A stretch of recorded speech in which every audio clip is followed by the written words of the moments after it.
오늘은 에베소서 5장 6절로 14절 말씀 가지고 드러나게 된 모든 빛이다, 이런 주제로 말씀을 나누겠습니다. 첫 번째 대지로 에베소 5장 6절로 7절, 하나님의 진노가 불설득의 아들 삶을 접하여 온다. 첫 번째 6절 다 같이. 아무도 네 삶을 허무한 말로 속이지 못하게 하라. 왜냐하면 이것을 인하여 하나님의 진노가 불설득의 아들 삶을 접하여 온다. 허무한 말이라는 게 이제 협박도 있고 거짓말도 있고 그런 거예요. 그거는 다 헛된 거죠. 허무한 거예요. 알맹이가 없는 것들. 알맹이 없는 것을 허무한 말, 이렇게 말할 수 있죠. 그런 말에 속지 말라. 하나님의 진노가 불설득의 아들 삶에 접해온다. 설득당하지 않는 겁니다. 설득, 진리로 말할 때 설득당하지 않는 거예요. 뭔가 헛된 허무한 말에 이렇게 속여져 있기 때문에, 거짓이 형성이 되어 있기 때문에 그 거짓이 자기 것이라고 착각하고 있기 때문에 새로운 진리가 들어와도 거부하는 거예요. 그래서 설득을 당하지 않는 겁니다. 우리 개혁성경에는 그 부분을 다르게 표현하고 있죠. 설득이라는 말을 쓰지 않고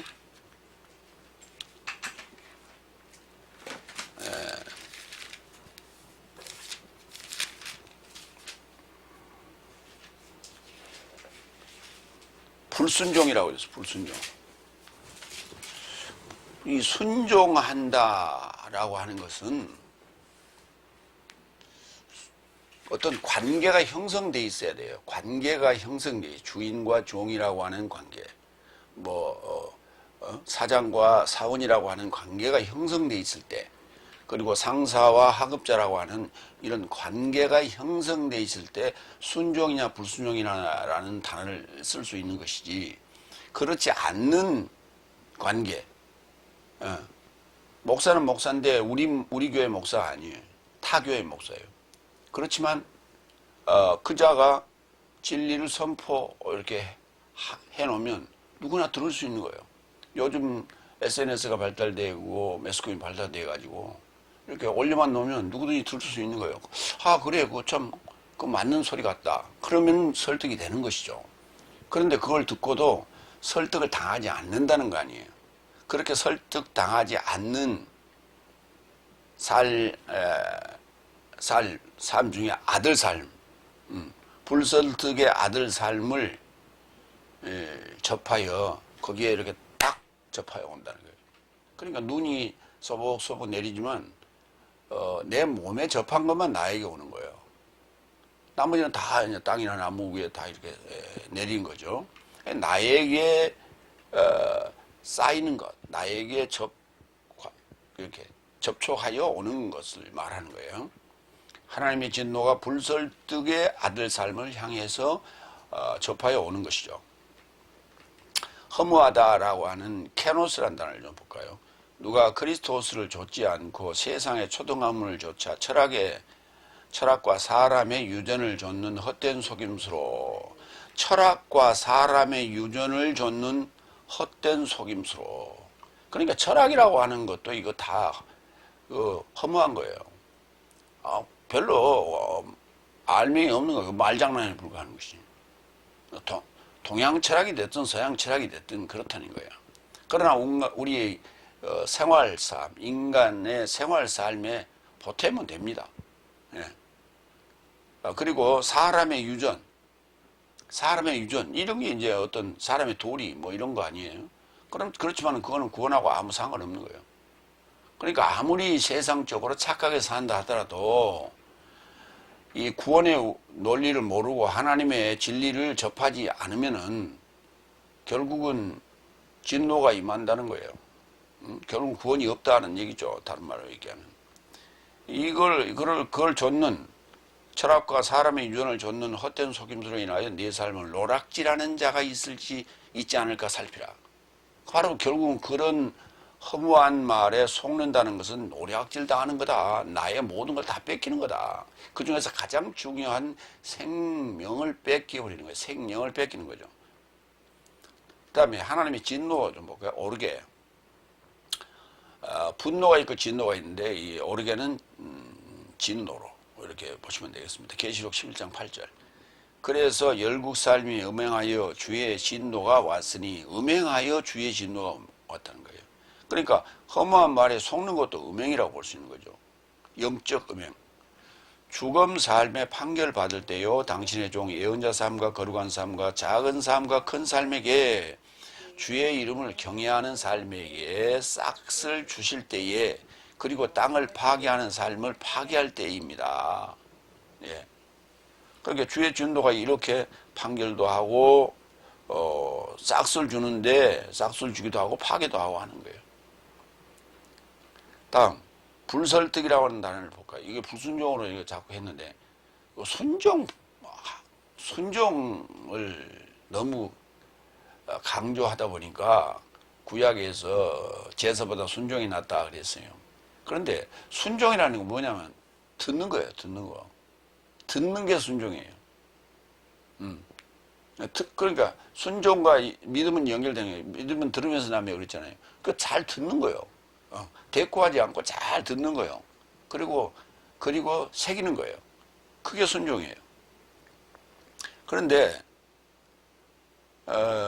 이 설득이란 단어는 페이토라고 그러고, 이 불설득이란 단어는 그건 이제 페이토는 그 동사고, 불설득이란 단어는 명사인데 아페이테이아, 앞에 이제 부정 접두사가 붙었죠. 아가 붙어서 아페이테이아. 에베소 2장 1절로 2절. 타락 삶과 제 삶으로 죽음 삶인 네 삶도 그때 저 삶 안에서 세상의 현세를 좇아서 이제도 불설득의 아들 삶 안에서 역사하는 영이 소유한 허무의 권세의 통치자를 좇아 활보했었다. 예, 불설득의 아들 삶 안에서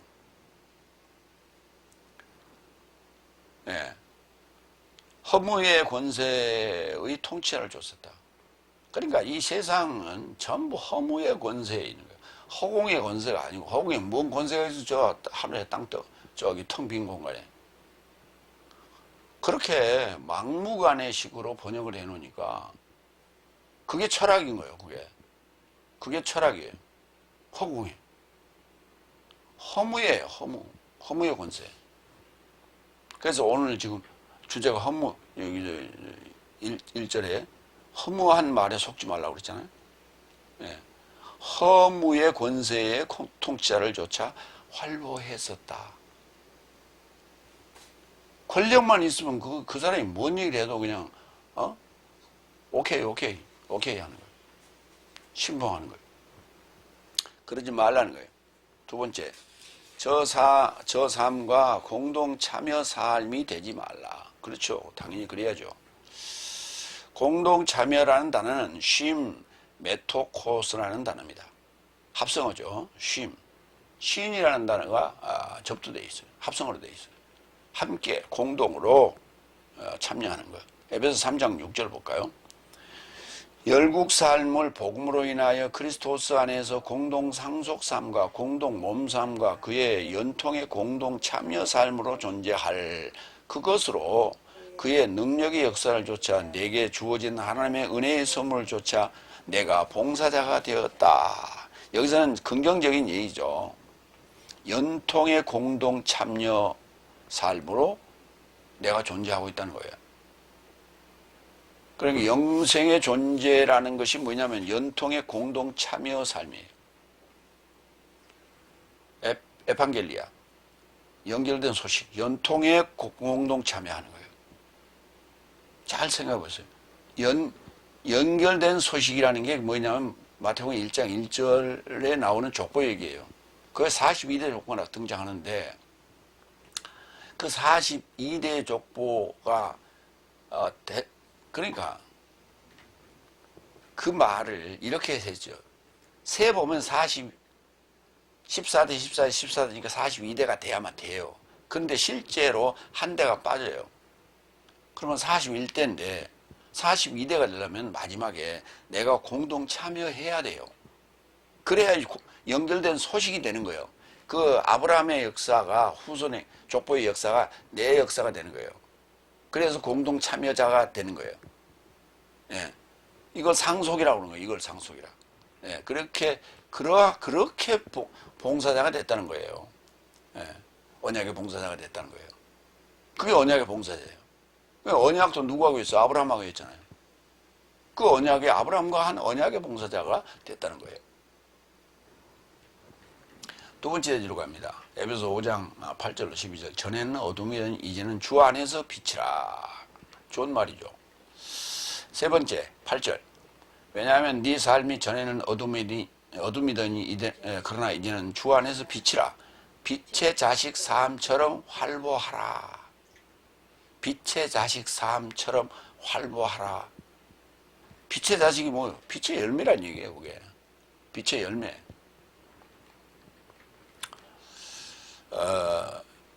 어둠이라고 하는 거예요. 스코토스. 어둠이 뭘까요? 어둠, 흑암. 같은 말이에요. 어둠 또는 흑암. 요한복음 3장 19절. 그래서 심판은 이것이니 빛이 세상에 이르고자 온 것인데 세상 삶이 빛보다 어둠을 더욱 사랑했기 때문이다. 아니, 왜 어둠을 사랑해요? 여러분, 나는 어두운 밤이 좋아. 글쎄, 어두운 밤에 길거리에 나가보면 네온 사인과 가로등 등이 환하게 거리를 비추고 있기 때문에 어둠이라는 느낌을 못 받아요. 밤은 밤인데 어둠이라는 느낌을 못 받아요. 그래서 밤이 좋죠. 밤이 좋다 하는 사람은. 그러나 깜깜한 동굴 속에 집어넣어봐요. 좋아요? 그게 어둠이에요. 그걸 좋다고 하는 사람은 아무도 없을 거예요.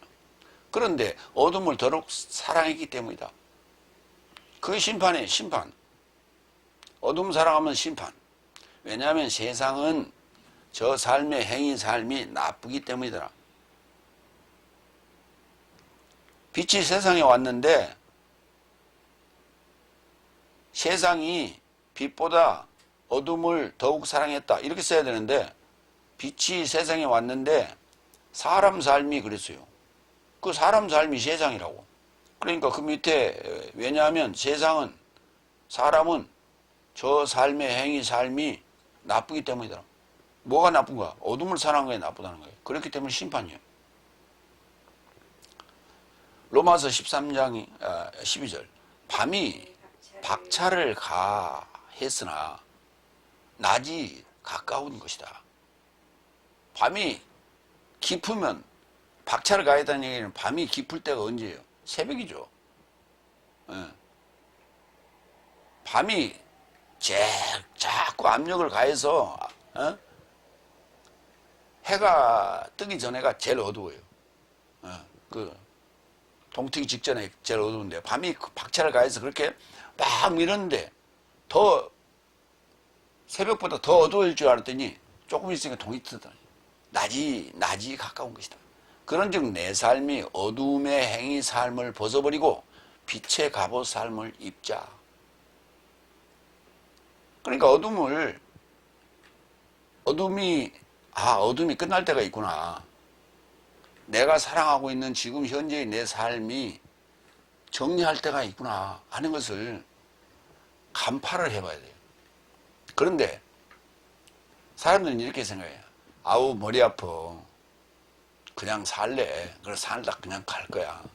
어디로 갈 건데? 글쎄 지옥으로 가든지 천국으로 가든지 그건 죽어봐야 알겠고 그냥 머리 아프니까 그냥 살래. 이렇게 얘기해요. 듣질 않으려고 그래요. 응? 그 어둠의 행위 삶을 벗자고 하니까 싫대. 아, 그냥 나 살래. 네 번째, 10절. 왜냐하면 빛의 열매는 모든 선함과 의와 진리 안에서, 그러니까 의와 진리 안에서 주님에게 대만족이 무엇인지 확증하는 거예요. 아니, 빛의 열매는 자식 삶으로 우리가 주렁주렁 매달아야 되고 열리게끔 해야 되는 거 아니에요? 그런데 뭐라고 했냐면 선함과 의와 진리 안에서 주님에게 대만족스럽게 하는 것이 무엇인지 그걸 확정하는 거래요. 그러니까 선을 향하고 의를 향하고 진리 안에서 있게 되면 주님을 대만족스럽게 하는 열매를 맺게 된다는 거예요. 열매라는 건 자연스럽게 삶의 결과예요. 내가 열매를 맺으려고 죽어라고 애를 쓴다고 열매를 맺는 거 아니에요. 감나무가 열매를 많이 금년은 열매를 많이 맺을래. 그래가지고 감꽃을 많이 피웠어요. 그랬는데, 그렇게 감당할 수가 없는 게 너무 많아가지고. 그러니까 자기 스스로도 감 열매를 떨어뜨려요. 그럴 때는 또 주인이 따줘야 돼. 그래야 충실하고 튼실한 그런 열매들이 만들어질 수 있는 거예요. 근데 너무 과잉 생산이 되게 되면 감당할 수가 없어요. 그러니까 이만한 감이 열려야 되는데 이만한 감이 열리게 되는 거예요. 영양이 부족하니까 다 나눠서 가져야 되는 것이죠. 그렇게 되는 거예요.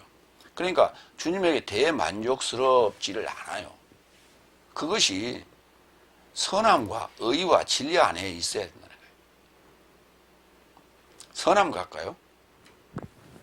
아가또 시네, 디카이오 시네, 그가 의예요. 그렇듯이 아가토스라고 하는 그 선이라는 단어, 선함이라는 단어에 아가또 시네가 붙어서 명사화가 된 거예요. 로마서 15장 14절. 내 형제 삶이여 내 삶 자신도 서로를 충고하기에 가능한 모든 지식이 채워진 선함이 가득하다는 것을 네 삶에 관하여 나 자신도 설득된 것이다. 자, 선함이 가득하다는 게 뭐냐면 모든 지식이 채워져야 돼요. 예수님한테 가서 선한 선생님이요 그랬죠. 선한 분은 한 분뿐이다.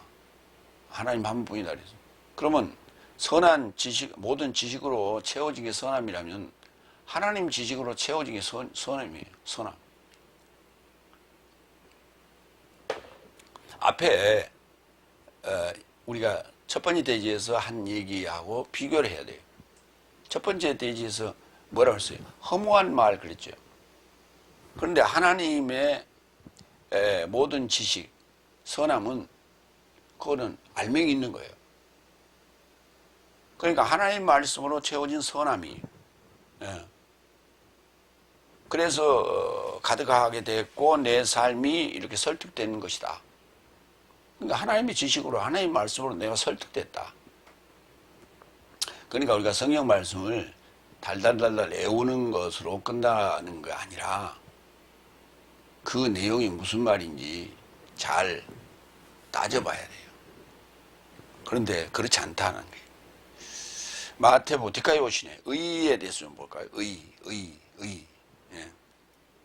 마태복음 6장 33절. 그런즉 네 삶은 먼저 하나님의 나라와 그의 의를 찾으라. 이게 중요한 얘기야. 하나님의 나라가 지금 어디 있냐? 하나님의 나라가 뭐냐? 나라의 복음이 뭐냐? 아무로 물어보면 몰라요. 신앙생활을 수십 년 했는데 하나님 나라가 어딨냐? 하나님 나라가 뭐냐? 물어보면 몰라. 나라의 복음이 뭐냐? 처음 들어봤는데요. 연통 들어봤냐? 그건 더더욱 안 들어봤는데. 이게 신앙생활 했다는 사람들. 그 무슨 놈 지식이 있고 그런 삶이 무슨 선한 삶을 살 수 있어. 하나님 지식을 모르는데. 애우고 있냐가 중요한 게 아니에요. 내용을 아느냐가 중요한 거예요. 내용을 아는 건 이해했다는 거예요. 애우고 있다는 거는 그냥 개밥이 도토리요. 우리가 음식을 먹었을 때 소화가 안 되고 배설물로 나오는 그런 곡류들이 있죠. 그런 곡류가 있어요. 왜? 깨부시지 않았기 때문에. 깨부시지 않았기 때문에. 분해가 안 됐기 때문에 나오는 거예요. 그건 먹으나 마나요. 아무 의미가 없는 거예요. 그러니까 그냥 애우고 있다는 얘기는 그런 얘기예요. 개밥이 도토리 같은 개념이에요. 그러나 이해했다는 얘기는 들어가서 소화가 됐다는 얘기예요. 소화가 돼서 살과 피가 됐다는 얘기예요. 그래서 너희는 먼저 하나님의 나라와 그의 의를 찾으라 그랬어요. 의. 그럼 의가 뭘까요? 자, 나라는 요한일서 5장 7절로 8절에 거기 나라의 3요소가 국민, 주권, 영토인 것처럼 하나님의 나라는 아버지와 말씀과 영이요, 하늘에서 땅에서는 물과 피와 영이라 이렇게 언급되어 있어요. 그래서 예수님께서는 마태복음 4장에서 일성이 나라의 복음을 외칩니다. 일성이 나라의 복음이었어요. 그리고 사도행전 1장에 제자들이 묻는 것도 나라에 대해서 묻습니다. 나라를 이스라엘을 나라로 또는 나라를 이스라엘로 회복함이 언제입니까? 이렇게 물었어요. 이스라엘 나라를 회복함이 아니라 나라를 이스라엘로 회복함. 이스라엘을 나라로 회복하는. 이스라엘이 완전히 나라가 되는 거예요. 나라가 이스라엘이 되는 거예요. 같은 개념. 의 봅시다. 요한복음 16장 8절 10절. 그러면 그가 와서 죄에 대하여 의에 대하여 심판에 대하여 세상을 책망하실 것이다. 그래서 죄에 대하여 저 삶이 나에게 이르고자 믿지 않았기 때문이다. 죄에 대하여서는 저 삶이 나에 이르고자 믿지 않았기 때문이다. 그냥 믿기는 믿었어요. 주여 주여 하고 믿었어. 그런데 애우기만 애우다니까 주여 주여 아멘 어서 오십시오 서서 마라나타 뭐 이렇게 그냥 애우기만 했어. 그런데 나에 이르고자 안 됐다니까. 나의 에고에게 예수님에게 에이스가 안 됐다니까. 에이스가 안 됐어. 그렇게 믿었어. 아무 소용없어. 개밥이 도토리였다고 말이요. 의에 대하여도 내가 아버지를 심판할 것인데 뭐 어떻게 심판하냐? 내가 아버지를 향하여 물러가고 네 삶은 더 이상 나를 지켜보지 못하기 때문이다. 내가 아버지를 향하여 물러가고 네 삶은 더 이상 나를 지켜보지 못하기 때문이다. 내가 있을 동안에 빛이라 했는데 내가 사역할 동안에 나에 이루고자 믿어야 되는데 그렇지 않았기 때문에 또 나의 의를 찾지 않았기 때문에 못 만난 거야. 그 말이에요. 찾지 않았기 때문에 자 보세요. 찾으면 찾으리라 그렇게 번역을 하면 이렇게 되는 거예요. 찾지 않았기 때문에 찾지 않은 거예요? 말이 안 되잖아. 찾으리라 그러면 만날 것이요. 그렇게 번역해야 맞는 거예요. 그래야만이 이게 적용이 되는 거예요. 찾지 않았기 때문에 못 만난 거예요. 찾았기 때문에 만난 거예요. 이렇게 되는 거예요. 말의 맥락이 전혀 달라지는 거예요. 그게 응용했을 때.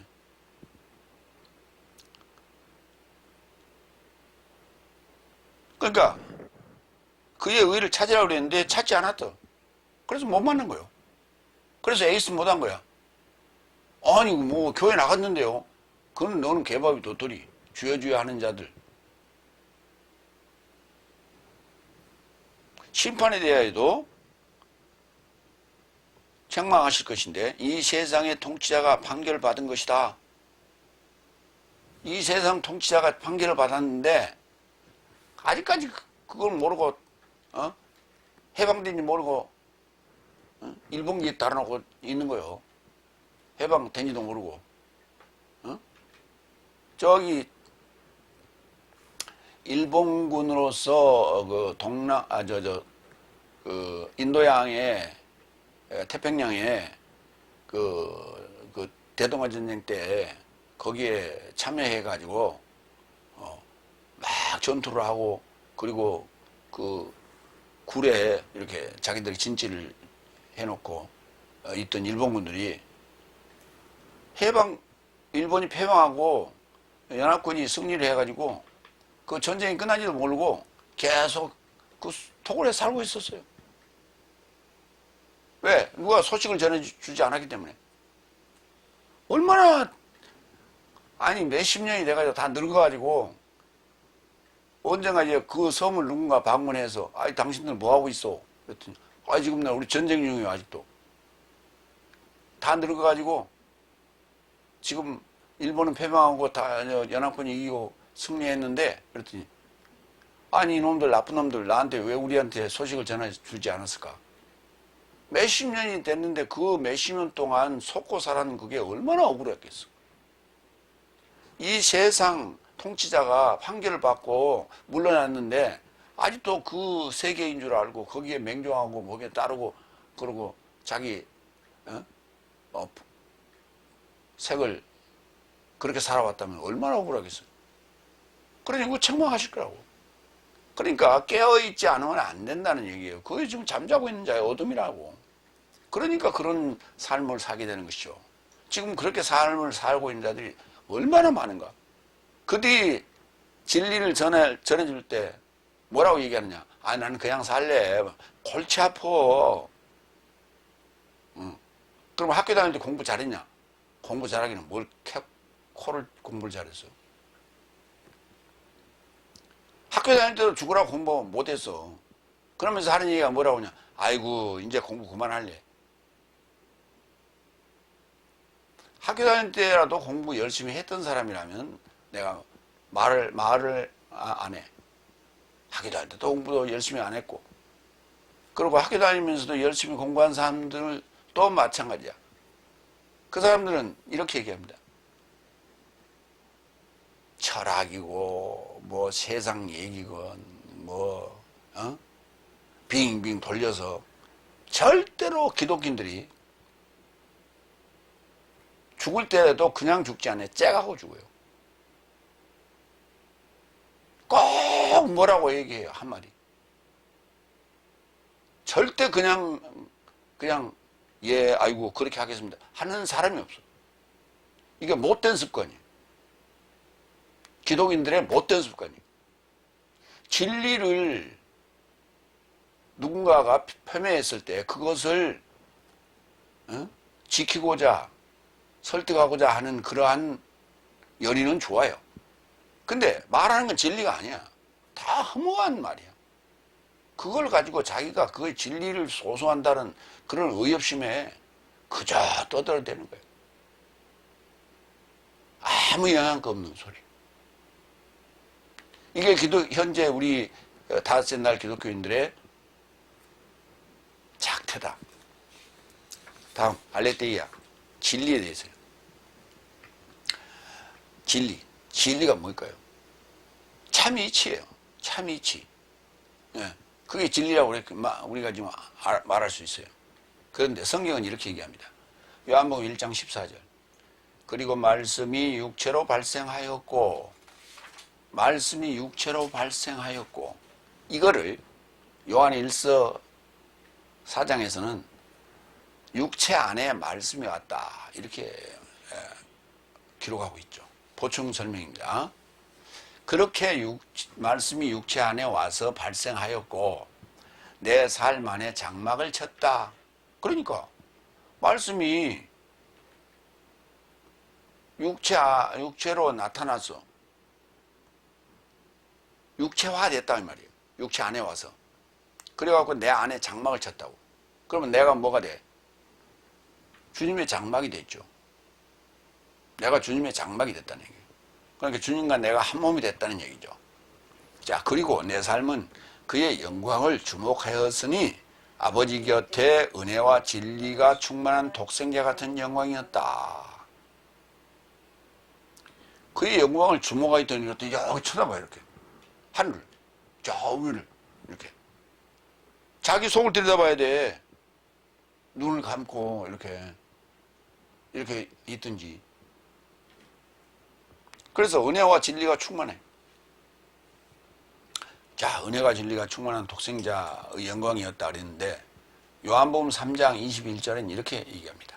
그러나 진리를 행하는 자는 하나님 안에서 일하게 된 삶이기 때문에 그의 행위 삶이 드러나게 하려고 빛을 향하여 온다 그랬어요. 진리를 행하는 자는 빛을 향하여 온다. 오늘 주제와 같은 말이에요. 드러나게 된 모든 빛이다. 뭐가 드러나요? 행위가 다 드러나는 거죠. 자기 행위를 드러내라. 자기 행위를 다 드러내라. 그러면 나쁜 건 다 뭐예요? 드러나면 뭐예요? 다 쓸어버리지. 필요 없는 것들은. 드러내라. 빛이 오면 땅 속에 숨어있던 모든 것들이 다 드러나요. 올라오게 돼 있어요. 빛을 향하여 온다. 뭘로? 진리로 하나님 안에서 일을 하니까. 진리로 일을 하니까. 그런데 거짓말로 일을 하면 어둠이니까 숨어요. 밤이라는, 어둠이라는 속성은 숨는 거예요. 근데 빛이라는 속성은 드러내는 거예요. 그래서 솔직해지는 거예요. 그러니까 솔직해질 때만이 설득당하는 거예요. 그래서 우리가 상담을 할 때도 자신이 가지고 있는 비밀을 꼭 안에 얘기 안 하고 있으면 어떻게 그게 상담이 되겠어요? 그걸 드러내야 설득이 되고 상담이 되는 거죠. 그런 것처럼 드러내고자 빛을 향해서 오는 거예요. 요한복음 4장 23절 24절 오히려 시점이 오는데 이제다. 그때에 참으로 예배하는 삶이 영과 진리 안에서 아버지에게 예배할 것이다. 왜냐하면 그러니까 예배의 정의를 지금 하고 있는 거예요. 예배할 때는 영과 진리 안에서 해야 돼요. 진리로가 아니로. 그러니까 엔전지사가 있을 때는 안에서, 없을 때는 로 이렇게 해야 되는 거예요. 근데 여기는 엔전지사가 있어요. 그렇기 때문에 영과 진리 안에서 그래야 돼요. 영과 진리 안에서 아버지에게 예배할 것이다. 왜냐하면 아버지도 그를 예배하는 삶을 찾으신다. 하나님은 영이시니 영과 진리 안에서 그를 예배하는 삶을 그가 예배함이 마땅하다. 이렇게 번역해야 돼요. 그가 누구예요? 하나님이에요. 하나님이 영과 진리 안에서 하나님을 예배하는 삶을 하나님이 예배한다니까. 그러니까 영과 진리 안에서 예배하는 자는 하나님의 영과 하나가 되어 있는 거예요. 하나가 되어 있어요. 한 몸이 되어 있어요. 그러니까 누가 누구를 예배하는 거예요?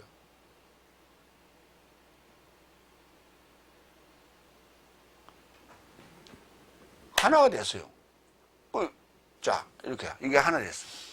자, 하나가 됐는데 왼손이 오른손을 껴안고 있는 거예요? 오른손이 왼손을 껴안고 있는 거예요? 대답해 보세요. 둘이 같이 맞장구 친 거 아니에요? 맞장구 쳐야 소리가 난다 그러잖아요. 응? 손뼉도 이렇게 맞닥뜨려야 소리가 난다 그러잖아. 이렇게 하면 혼자 예배해봐. 소리가 나 안 나? 안 나잖아. 이래야 소리가 나지. 뭘 좀 생각하고 번역을 하든지 설교를 하든지 하지.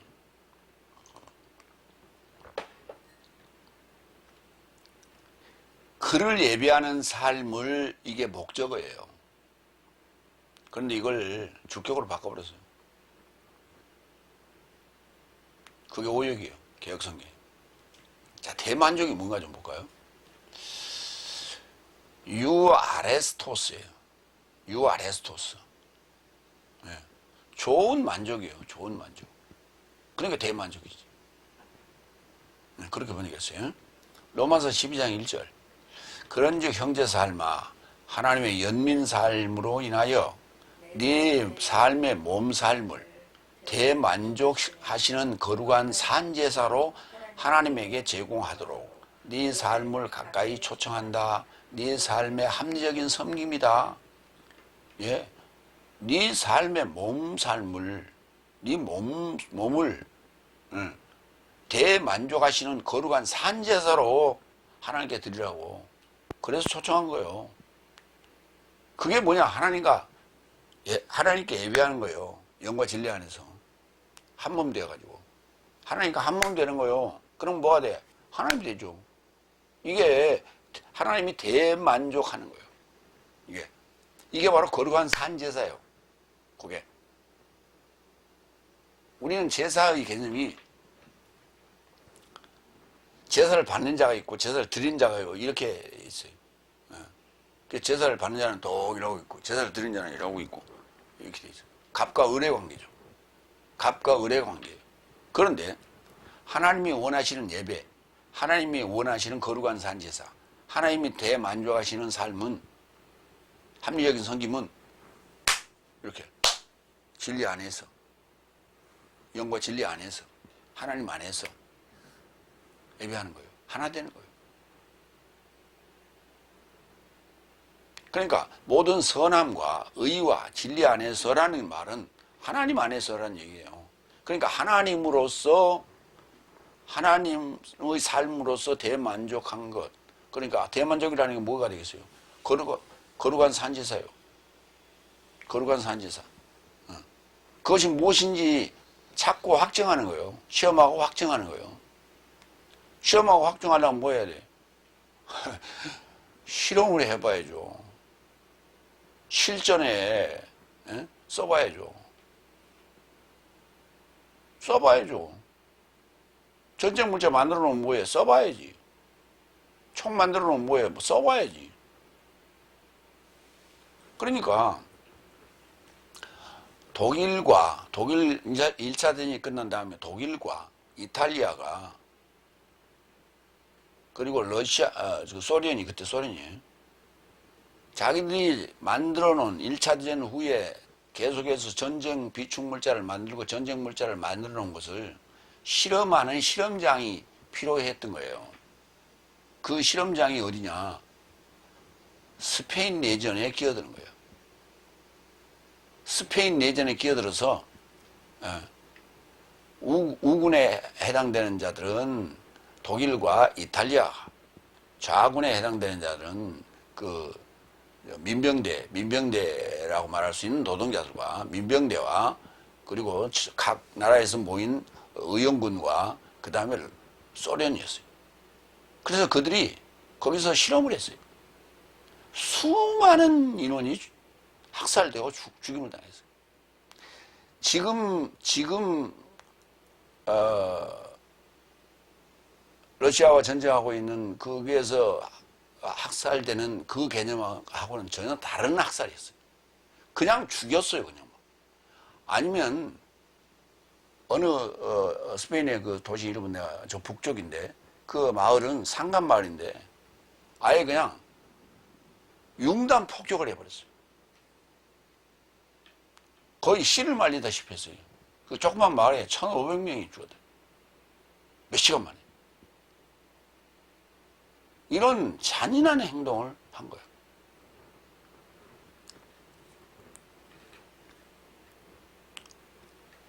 어쨌든 간에 실험을 해봐야 돼요.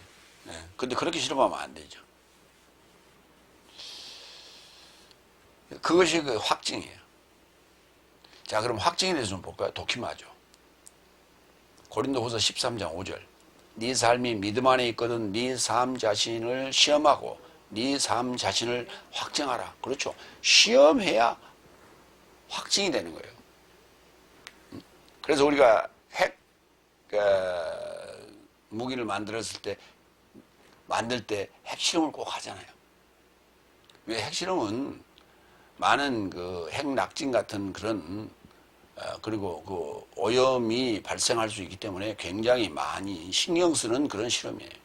그래서 핵실험 그런 얘기를 많이 하죠. 그렇게 해서 확증이 됐을 때 아, 우리는 핵탄두를 보유했다. 이렇게 공포를 할 수 있는 거 아니에요? 예. 그것이 바로 확증이에요. 예수 그리스도께서 네 삶 안에 계신 줄을 네 삶이 스스로 인식하지 못하느냐? 그렇지 않거든. 네 삶은 불확증자 삶이다.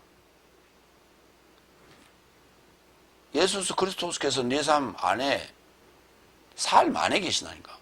내 안에 계신 게 아니라 내 안에 어디 이렇게 어떤 장기에 붙어 있는 거 아니고 내 머리 속에 내 속에 이렇게 들어와 있는 게 아니고 내 삶에 녹아 계신다고요. 뭘로? 의와 진리로. 영과 의와 진리로 녹아 계시는 거예요. 그래서 하나님의 삶을 사는 거예요. 그걸 시험하고 확증하라는 거예요. 독이 맞아. 그것이 바로 주님께 대만족스러움이다 하는 얘기예요. 다섯 번째 11절. 그리고 네 삶은 어둠의 열매 없는 행위에 공동 교제하지 말라. 그래서 네 삶도 더욱 책망하라. 그게 책망을 늘 해야 돼요. 책망을 해야 돼요. 자책하라는 얘기죠. 그래서 우리 그 선비들은, 옛날 우리 선조 선비들은 하루에 3번 자신을 돌아봤다는 거 아니에요. 일일 3선했다니까. 자기를 3번 반성했다는 거예요. 굉장히 중요한 얘기예요. 어둠의 행위라는 단어가 이제 행위라는 단어, 에르곤이라는 단어가 행위라는 단어로 쓰이고 일이라는 단어로 쓰이고 그렇죠. 이 단어가 마태복음 5장 16절. 저 삶이 네 삶의 좋은 행위 알아보고 행위 삶을 알아보고 하늘 안에 계신 네 삶의 아버지를 영화롭게 하기 위하여 이같이 네 삶의 빛이 사람 삶 앞에 비치게 하라. 그러니까 좋은 행위 삶이라는 게 뭐냐? 빛을 비추는 거예요. 빛을 비추는 거예요. 내 삶은 세상의 빛이다. 세상의 빛을 비춰라. 어둠의 빛을 비춰라. 영과 의와 진리 안에서 좋은 행위가 바로 사람에게 빛을 비추는 거다. 그래서 그들이 하나님을 영화롭게, 하나님께 영광 돌리는 거예요. 하나님을 영화롭게 하는 거예요. 하나님을 영화롭게 하는 거예요.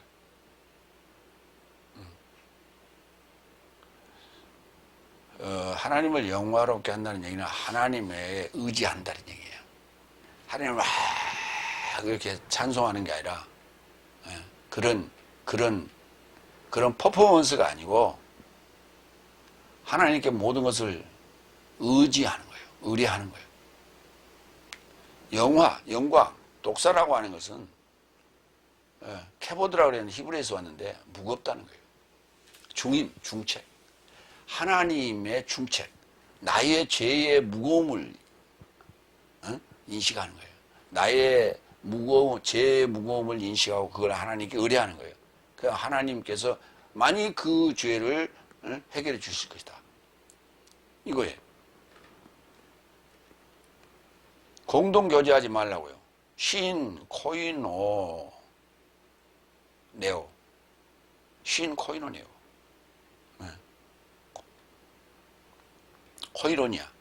코이노니아가 교제죠. 교제가 뭐예요? 사귄다는 거예요. 공동 교제하지 말라고. 서로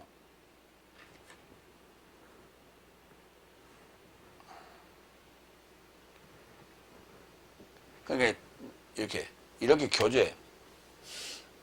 A라는 남자가 A라는 여자가 이렇게 사귀는 거예요. 이러면 공동 교제란 말 안 써요, 이때는 교제한다 그래. 그냥 둘이 사귄다 그래. 이렇게 얘기를 하고 공동으로 사귀고 공동으로 교제한다는 얘기는 많은 사람들이 모여 있다는 얘기예요. 거기에 떼거리, 패거리 참여했다는 얘기예요. 그걸 얘기하는 거예요. 그래서 시인이라는 단어를 앞에 시인이라는 전치사를 접시키는 거예요. 계시록 18장 4절. 그리고 나는 하늘로서 나온 유사한 음성을 들었는데 말하되 내 백성아 그녀의 죄 삶에 공동 교제하지 않게 하려고, 그녀의 재앙 삶에서 네 삶이 받지 않게 하려고 그녀에게서 나오라. 그 모임에서, 그 패거리에서, 음녀의 그 패거리에서 나오라는 거예요.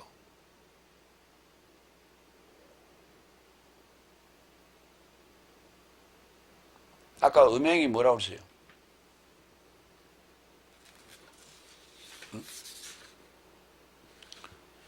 음행 언급했었죠. 음행을 하면 진노가 임한다고 했죠. 계시록 18장, 11장 18절에서. 예. 그러니까 11장과 여기는 18장인데, 예. 제 삶에 공동 교제하지 말고 그녀의 재앙 삶에서 거기서 함께 있다가 죽지 말고 나오라는 얘기예요. 공동 교제.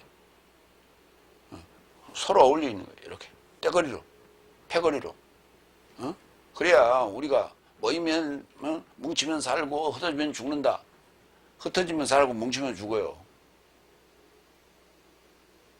예수님께서 예루살렘 성을 바라보시며 탄식했던 것은 이승만이가 했던 얘기하고 반대예요.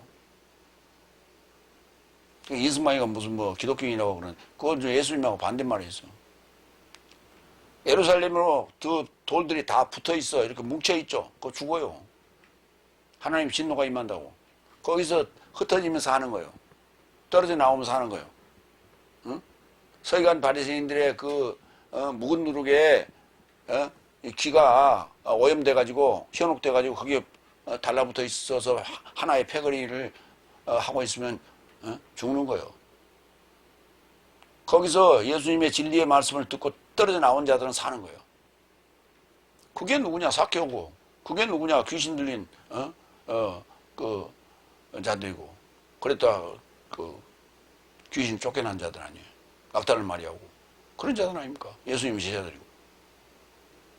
예수님의 제자들이 어디 별도로 살았어요? 막달을 마리아가 어디 별도로 살았어요? 사마리아 여인이 어디 별도로 살았어요? 다 그들 유대교의 그 서기관 바리새인들의 그 지배 아래 있었잖아요. 그 사상 아래 있었잖아요. 그 사상의 틀에서 떨어져 나오라 이거예요. 그런데 무슨 AD 70년에 예루살렘 멸망을 예언했다고? 그러니까 대가리는 몸만 보인다고. 제대로 번역도 안 해놓고 그런 어떤 선입견을 가지고 성경을 번역을 하고 들어가면 됩니까? 원어대로 번역을 해야지 선입견으로 번역을 해요? 그러니까 개판을 치지. 그냥 문법에 준하지 않고.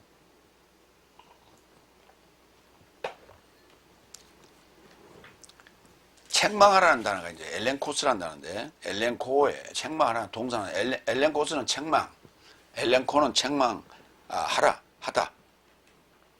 디모데전서 5장 20절, 범죄한 삶을 모든 삶 앞에서 책망하여 나머지 삶도 두려움을 갖도록 하라. 잘못한 일을 하는 자는 교회에서든 세상에서든 잘못한 자에게는 책망을 해야 돼요. 책망을 할 때 권유의 말도 있고 명령의 말도 있고 그래요. 권유의 말을 해도 안 될 때는 명령을 해서 책망해야 되고, 책망해도 안 될 때는 그건 분노를 해야 돼. 그건 당연한 거예요. 여기 나와 있잖아요. 디모데전서 5장 20절에. 범죄한 삶을 모든 삶 앞에서. 그냥 본인한테만 얘기할 게 아니라 본인한테만 얘기할 때는 권유. 그때도 안 되면 두셋이 가서 얘기하고, 그래도 안 되면 공회 많은 사람들 앞에서 공포하는 거예요. 그렇게 하라고 돼 있잖아. 6번째 12절. 왜냐하면 저 삶에 의해 은밀하게 된 삶을 말하기도 부끄러운 삶이다. 어둠에 속한 삶. 그들은 어둠은 은밀하게 숨는다고. 그러니까 불법이나 못된 짓이나 사기치거나 이렇게 하는 거예요. 그거 하는 거예요. 그렇게 은밀하게 자기들의 배를 채우던 자들이 권력과 매칭이 되면 더욱 노골적으로 이제 드러내놓고 하다가 안 드러날 수가 없어요. 드러날 수밖에 없어. 근데 드러날 수밖에 없는데 또 그 짓을 한다고. 왜? 습관이 그렇게 들었으니까. 버릇이 그렇게 들었으니까. 하는 일이 그거니까. 그래서 뽀록이 나는 거예요. 지금 그게 그 중요한 사건이 지금 저기 서울 양평 고속도로 아니에요? 그거 외에도 지금 많아요. 지금 저기 그 현인마을이라고 그래갖고 서울 서초동에 거기도 지금 드러나고 있어요. 지금 그 실체가. 권력과 야합을 숨은 권력일 때는, 드러내지 않는 권력일 때는 그것도 그들의 행위가 드러나지 않은 것 같이 보였으나, 드러난 권력이면 사람들이 우리나라 참 무서운 나라예요. 우리나라에는 SNS 상에서 유튜브, 인터넷 상에서 활동하는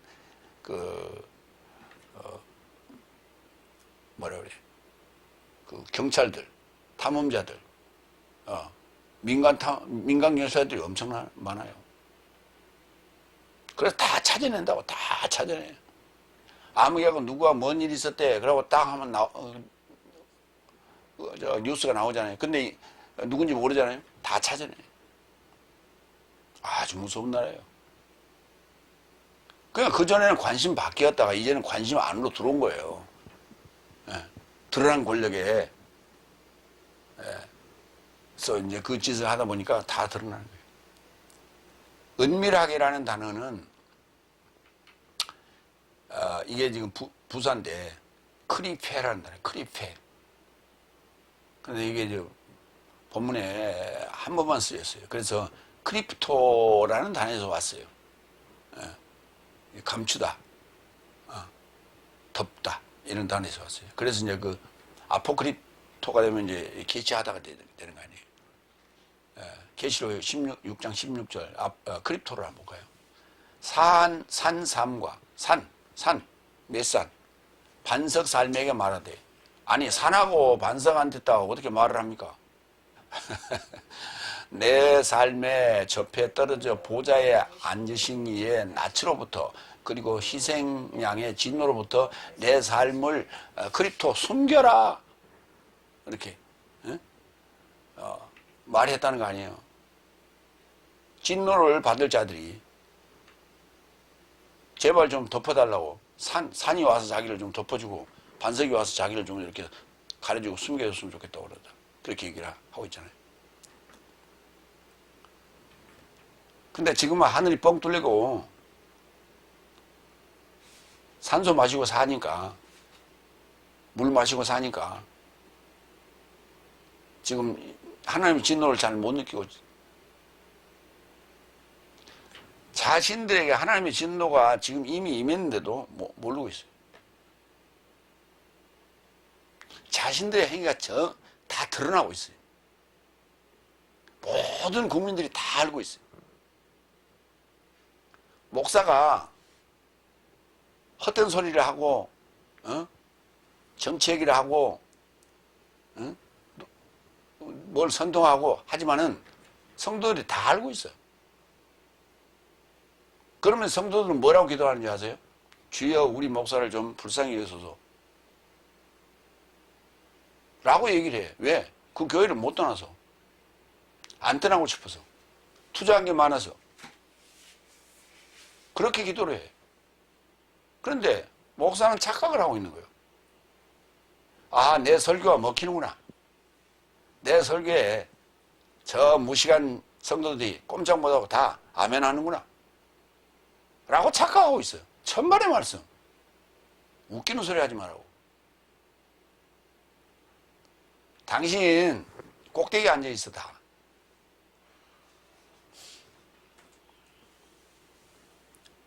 세 번째 대지 갑니다. 에베소 5장 13절 14절. 잠자는 자 일어나라. 죽음 삶에서 일어서라. 예.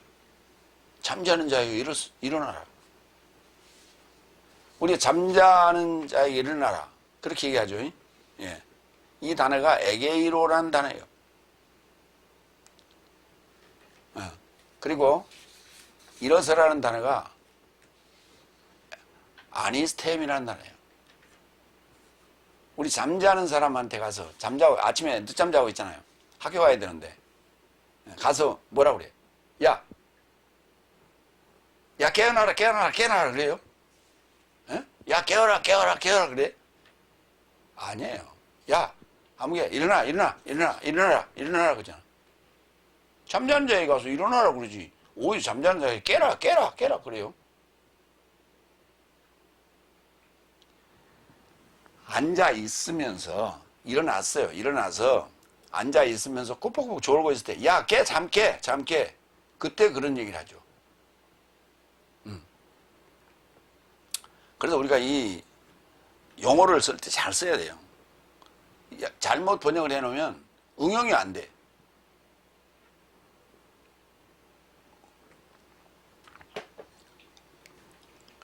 일곱 번째 13절. 그러나 모든 책망받는 삶은 빛에 의하여 드러나게 된다. 그렇죠. 빛에 의하여 드러나게 되는 거예요. 책망을 받아야 사는 거예요. 책망을 받아야. 아니 밭에 나가보니까 햇빛이 탁 내리쬐고 있는데 밭이 아주 뭔가 그냥 잔뜩 뭐가 돋아났어. 보니까 전부 잡초야. 근데 내가 이 밭을 무지하게 사랑해. 근데 그 잡초를 그냥 놔둬야 돼요? 가서 꽃갱이를 가져오든지 아니면 삽을 가져오든지 호미를 가져오든지 해서 아니면 경운기를 가져와서 뒤 엎어버려야지. 뒤 엎어버려야지. 왜 내가 사랑하는 이 밭이요 이런 잡초를 냈느냐. 다 그러고 엎어버리고 나서 다 골라내고 그러고 나서 씨를 뿌려야 되는 거 아니에요. 그 책망을 해야 되는 거예요. 그게 책망이요.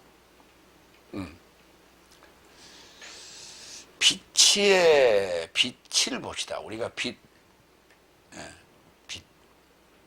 포스,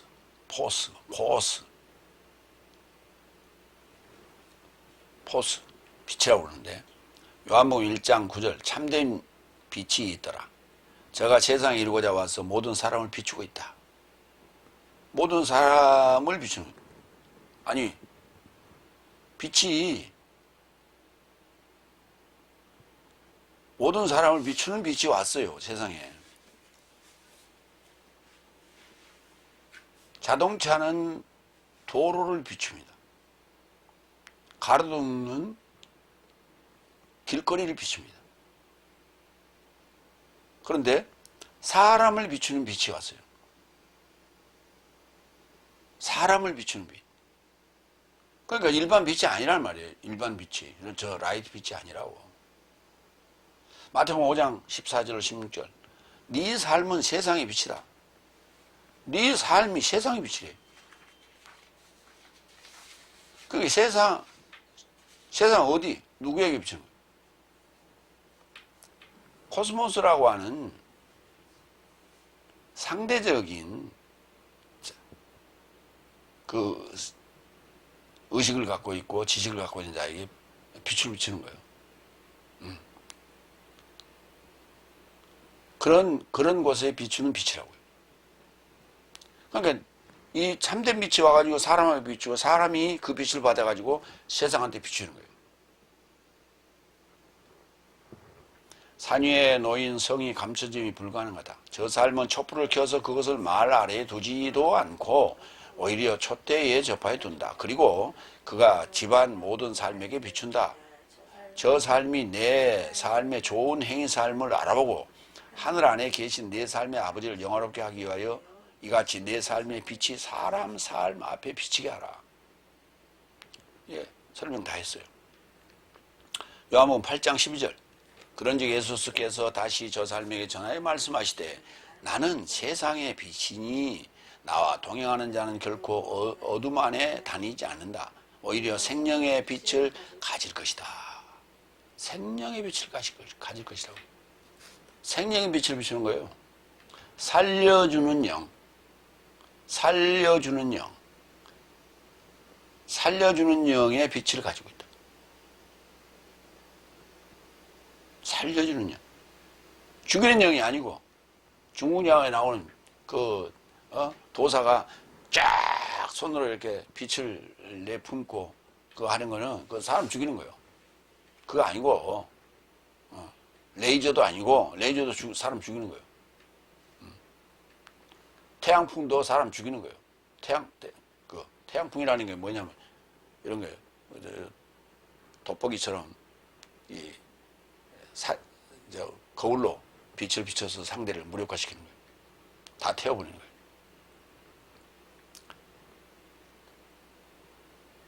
예수님 자신이 세상의 빛이고, 그리고 예수님을 받아들인 자들 내 삶이라고 했어요. 자, 그래 이제 결국 이 빛이 사람을 살리는 빛이에요. 자, 책망받는 삶은 그리스도인 빛에 의하여 드러나게 된다. 네, 숨을 수 없다는 얘기죠. 드러난다. 파네로가 드러나다예요. 나타나다가 아니라 드러나다. 드러나다. 정체를 드러내다. 정체를 나타내는 게 아니라 정체를 드러내는 거예요. 물 밑에 이렇게 있었는데, 고래가 물 밑에 있었는데 그 정체를 드러내는 거예요. 이렇게 쓱 떠오르지 않아요. 물체가 물 밑에 있다가 정체를 드러내는 거예요. 그걸 파네로라고 그래요. 요한복음 3장 20절로 21절. 왜냐하면 사악한 삶을 저지르는 자 모두는 빛을 미워하여 그의 행위 삶이 책망받지 않으려고 빛을 향해 오지 않는다. 그렇죠. 숨죠. 그러나 진리를 행하는 자는 하나님 안에서 일하게 된 삶이기 때문에 그의 행위 삶이 드러나게 하려고 빛을 향하여 온다. 그렇죠.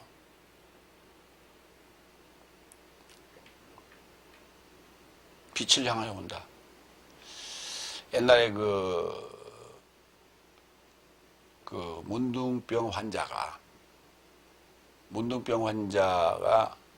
그 문둥균이 빛을 보면 몇 초 안에 죽어요. 그런데 빛을 쬐면은 이 상처 위로 이렇게 세균이 드러나요. 그러면서 빛에 의하여 죽어요. 그래서 자외선이 강한 주로 해변가 부분 이런데 나 환자들 수용소가 있었죠. 그래서 그런 곳에서 그들은 주로 밭에 들에 나가서 노동을 하면서 빛을 많이 쬐었어요. 일부러 햇빛을 쬐기 위해서 햇빛을 쬐게 되면 비타민 D가 많이 형성이 되죠. 비타민 D라는 것은 저항력, 몸의 저항력, 면역력을 기르는 면역력을 키워주는 그런 성분이죠. 그러니까 면역력이 증가가 되면 그 나병균을 몰아내고 그 나병균은 햇빛을 보면 죽고 이런 효과를 봤던 것이죠. 이처럼 빛을 향해서 오는 거예요. 그리고 책망받는 거예요. 그게 바로 빛에 의해 책망받는 거예요. 고린도후서 2장 14절로 15절로 봅니다. 그러나 그리스도스 안에서 내 삶으로 항상 승전가를 부르게 하시는 자와 모든 것 안에서 내 삶으로 인하여 그리스도스의 지식의 냄새를 드러내는 하나님에게 은혜이니 내 삶은 구원받은 삶 안에서와 멸망하는 삶 안에서 하나님에게 그리스도의 향기이기 됩니다. 그러니까 그리스도스의 지식의 냄새를 드러내시는 하나님에게 은혜인데 그 지식의 냄새가 구원받는 삶에게도 그 냄새를 풍기고 멸망하는 삶 안에서도 그 지식의 냄새를 풍기고 그래서 하나님의 그리스도스 그 풍기는 그 지식의 냄새가 바로 그리스도스의 향기라고요. 그리스도스의 향기를 지식의 냄새로 주는 거예요. 그러면 그 냄새를 받고 지식의 냄새가 왔다는 것은 뭐예요? 뭔가가 왔다, 먹을 것이 왔다는 것을 인식하는 거죠. 그러니까 냄새라는 말로 얘기했네요. 왜 향기라는 말을 안 쓰냐? 냄새라는 말은 음식이 나에게 내 코에 들어오는 걸 냄새라고 그래요. 향기라는 것은 그 고유한 맛을 그 음식을 먹고 그걸 다시 내뿜는 거예요. 응? 두리안이라고 하는 그 과일 있죠. 냄새는 구린내가 똥내가 난단 말이에요. 그런데 먹으면 야릇한 끌리는 그 맛이 있다고. 맛의 향이 있어요. 그것 때문에 그 향 때문에 냄새 때문에 두리안을 찾는 게 아니라 두리안을 찾을 때는 냄새를 맡고 찾아요. 봉사도. 그런데 그 똥냄새가 나면 사람이 지나가다가 이렇게 돌아볼 거 아니에요. 두리안이 있구나라는 걸 아는 거예요. 그런데 머릿속에서 기억하고 있는 향기는 뭐냐면, 맛의 향기는 뭐냐면 두리안의 그 야릇한 맛이죠. 끌리는 그 맛이란 말이에요. 예, 그 맛을 기억하고 있는 거예요. 똥냄새를 기억하는 게 아니라 이걸 기억하고 있는 거예요. 그렇기 때문에 그걸 또 똥냄새가 나지만 그걸 사는 거예요. 그런 얘기예요. 그래서 지식의 냄새, 그리스도의 지식의 냄새란 말이 있고 그리스도의 향기라는 말이 있는 거예요. 그러니까 구원받은 삶에게서는 그리스도의 향기를 내겠죠. 그런데 멸망하는 삶 안에서는 무슨 향기를 내겠어요? 똥리가 나오고 있지. 8번째 14절. 왜냐하면 드러나게 된 모든 빛이다. 오늘 이제 그 설교 주제예요. 그러므로 그는 말씀하시다. 잠자는 자여 일어나라. 그리고 죽음 삶에서 일어서라. 그러면 그리스도께서 너에게 직접 비출 것이다. 직접 비출 것이다. 드러나게 된, 아까 드러났다라고 하는 파네로가 이 앞에서도 3장, 요한복음 3장 20절, 21절, 고린도후서 2장 14절, 15절 또 얘기했어요. 그런데 한 군데 더 봐요. 고린도후서 3장 2절, 3절. 내 삶의 마음 안에 각인됐고 모든 사람의 삶에 익혀지게 된 네 삶은 내 삶의 편지이다. 네 삶은 내 삶에 의해 봉사받은 그리스도스의 편지인 것을 드러내게 되었으니 먹물이 아니고 오로지 살아계신 하나님의 영으로 각인된 것이니 돌판 삶 안에 아니고 오히려 육체의 마음판 삶 안에 각인된 것이다. 삶이 자꾸 나오는데 복수가 많아서 그래요. 복수로 많이 쓰여서 그래요. 그러니까 네 삶은 내 삶의 편지라는 거예요. 근데 내 삶을 지금 네 삶이 대신 살아주고 있다는 얘기예요. 나에게서 받은 그 진리를 영과의 의와 진리 안에서 지금 행하고 있다는 거예요. 빛을 행하고 있다는 거예요. 그런데 편지니까 이제 전한다는 얘기죠. 그러니까 봉사받는 그리스도의 편지인 것을 드러내게 되었다. 이렇게 표현하고 있어요. 그래서 내 삶의 편지라 이렇게 표현하고 있어요. 그러니까 내 삶에 의하여 봉사받은 그리스도의 편지를 그냥 꿀꺽 해버리면 안 된다는 얘기예요. 꿀 먹은 벙어리가 돼서는 안 된다. 먹었으면 반드시 소화해서 그의 향기를 내놔라. 향기를 내놔라. 향기를 내놔라. 향기로운 그 삶을 살아라는 얘기예요. 그렇게 드러나게 된 판내로 한 그렇게 된 모두는 빛이다. 그렇게 드러내고 있는 자는, 그러니까 먼저 나의 잘못을 잘못을 책망받게끔 드러내야 되고, 그리고 받은 것을 또 드러내는 그러한 편지로서의 삶을 살게 됐다면 너는 빛이다. 이렇게 얘기하고 있는 거예요. 그래서 드러나게 된 모두는 빛이다. 라고 하는 거예요. 그러니까 원어 공부를 하고 진리를 배워서도 안 드러내면 그거는 빛이 아니에요. 그냥 빛이 아니라고. 그걸 뭐라고 하냐면 회색 분자라고 그래요. 회색 분자. 그러니까 어두움 쪽도 아니고 빛 쪽도 아니고 중간 우연. 이게 지금 낮이요 밤이요 이런 회색 분자. 그래서 모호한 자, 그런 자를 회색 분자라고 그래요. 잠자는 자 일어나라. 에게이로. 이거 일어나라 라고 해야 돼요. 깨어라 하면 안 돼요. 일어나라 맞아요. 마태복음 20장 19절을 봅니다. 그리고 저를 조롱과 채찍질과 십자가 못 박힘에 이르고자 열국 사람에게 넘겨줄 것이다. 그리고 그는 셋째 날로 일으켜질 것이다. 깨어날 것이다가 아니고 일으켜질 것이라고요. 수동태로. 셋째 날로 일으켜질 것이에요. 셋째 날로. 강화된 날로 일으켜질 것이라고. 요한복음 2장 19절 21절. 예수께서도 답변하여 저 삶에게 응답하였다. 네 삶이 이 성전을 허물라. 그리고 내가 3일 사흘 만에서 저를 일으킬 것이다. 일으킬 것이에요. 성전을 일으키지 깨워요. 그런즉 유대인 삶이 언급하였다. 이 성전은 43과 6년 삶으로 건축되었는데 당신이 3일 4일 만에서 저를 일으키겠는가? 그러나 저는 그의 몸에 성전에 관하여 말씀하시더라고요. 몸의 성전. 그러니까 결국은 이게 무슨 얘기예요? 마태복음 20장 19절에도 그랬고 그 외에도 수차례 얘기했고 그 다음에 요한복음 2장 19절 21절에 부활 얘기 아니에요. 부활 얘기예요.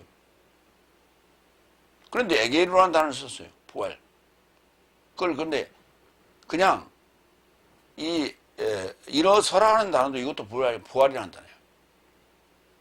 그래서 잠자는 자에게서 일어날 때는 에게이로를 쓰고 죽음 삶에서 부활할 때는 아니스테미를 써요.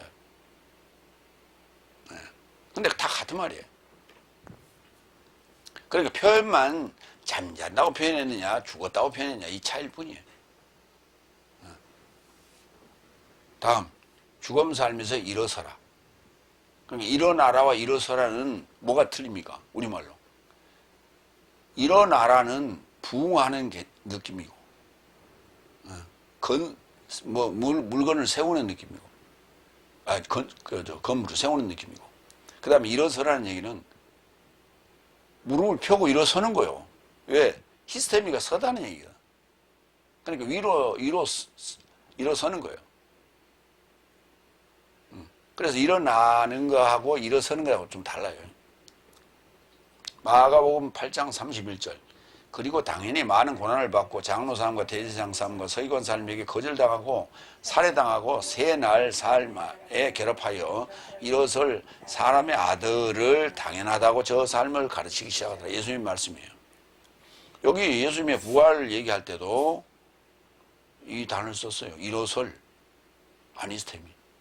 아까 마태복음 20장 19절에서도 일으켜질 것이다 할 때도 그때는 에게이로를 쓰고 그것도 부활 얘기고 지금 마가복음 8장 31절에서도 부활 얘기예요. 다음 요한복음 6장 40절. 왜냐하면 이것이 나를 보내신 이 뜻이니 아들을 지켜보고 그에게 이루고자 믿는 자 모두는 내세적 생명을 갖게 하려 하며 내가 그를 최후 날에서 날 안에서 일으켜 세울 것이다. 예, 이렇게 세운다고.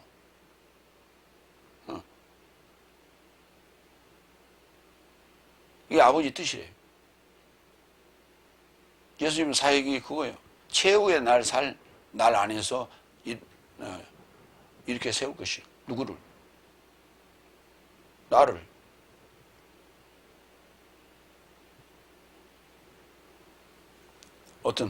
여기 아들을 지켜보고 그에게 이루고자 믿는 자 모두는 그랬어요. 아들을 지켜보고 믿는 자 모두는이 아니고 아들을 지켜보고 그에게 이루고자. 에이스 아우토.